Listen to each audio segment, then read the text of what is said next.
ఒక్కసారి కొమ్మూరి గోల్డ్ కి కాల్ చేయండి. తాకట్లో ఉన్న మీ బంగారాన్ని విడిపించి మార్కెట్ ప్రైస్ కి వాళ్ళు కొనుక్కుని మిగతా డబ్బులు మీకు ఇచ్చేస్తారు. హాయ్, వెల్కమ్ టు మన టీవీ. మన టీవీ మన కోసం.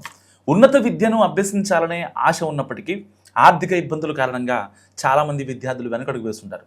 ఉన్నత విద్యను అభ్యసించాలనుకునే విద్యార్థులకు ఆర్థిక ఇబ్బందులు అడ్డంకిగా మారకుండా కేంద్ర ప్రభుత్వం పిఎం విద్యాలక్ష్మి పథకాన్ని ప్రారంభించింది.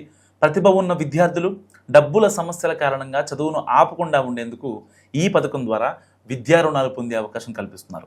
పిఎం విద్యాలక్ష్మి అనేది ఉన్నత విద్య కోసం విద్యార్థులకు రుణ సౌకర్యం కల్పించే కేంద్ర ప్రభుత్వ పథకం. ప్రధానమంత్రి విద్యాలక్ష్మి పథకం అనేది ఉన్నత విద్య కోసం విద్యార్థులకు సులభంగా రుణ సదుపాయం కల్పించే కేంద్ర ప్రభుత్వ కార్యక్రమం.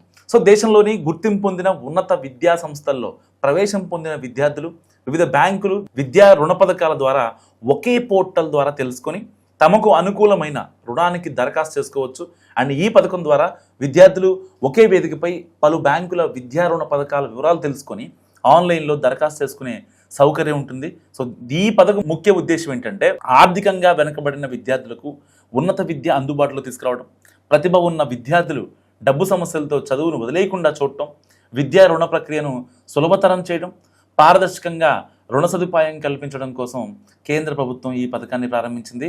అసలు ఈ పథకానికి ఎవరు అర్హులంటే ఫస్ట్ భారతీయ విద్యార్థి అయి ఉండాలి, అండ్ గుర్తింపు పొందిన ఉన్నత విద్యా సంస్థలో ప్రవేశం పొంది ఉండాలి, ఆయా కోర్సులు వివరాలు కావచ్చు, విద్యా అర్హతలు అవన్నీ కూడా అందుబాటులో ఉండాలి విద్యార్థి దగ్గర.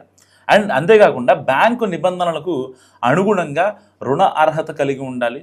సో ఏ కోర్సులకు ఎంత రుణం పొందొచ్చు అంటే ఇక్కడ ఈ పథకం కింద వివిధ ఉన్నత విద్యా కోర్సులకు రుణం పొందే అవకాశం ఉంటుంది.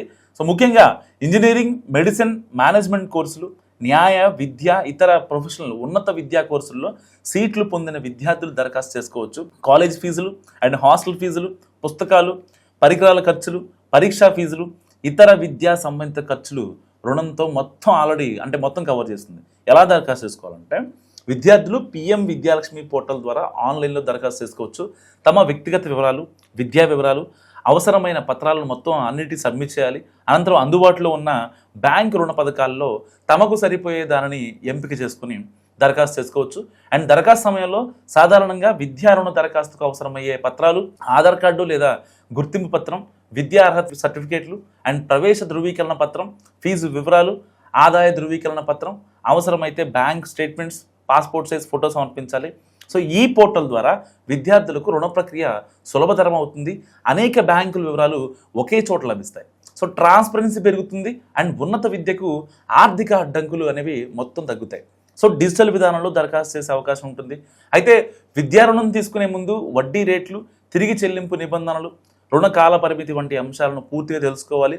సో విద్యార్థులు తమ భవిష్యత్ ఆదాయాన్ని దృష్టిలో ఉంచుకొని సరైన రుణ ఎంపిక చేసుకోవడం మంచిది. సో ఏదైనప్పటికీ విద్యార్థులు రుణం తీసుకునే ముందు వీటిని దృష్టిలో ఉంచుకోవాలి. గుర్తుపెట్టుకోండి, బ్యాంకులు వడ్డీ రేట్లను మస్ట్గా చూడండి.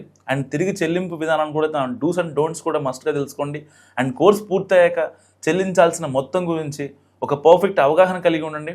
అండ్ అధికారిక పోర్టల్ ద్వారా మాత్రమే మీరు దరఖాస్తు చేయాల్సి ఉంటుంది. అండ్ పిఎం విద్యాలక్ష్మి పథకం ద్వారా ఉన్నత విద్య కళలను సాకారం చేసుకునే విద్యార్థులకు ఆర్థిక సాయం అందబడుతుంది కాబట్టి సో వీలైనంత మందికి షేర్ చేయండి.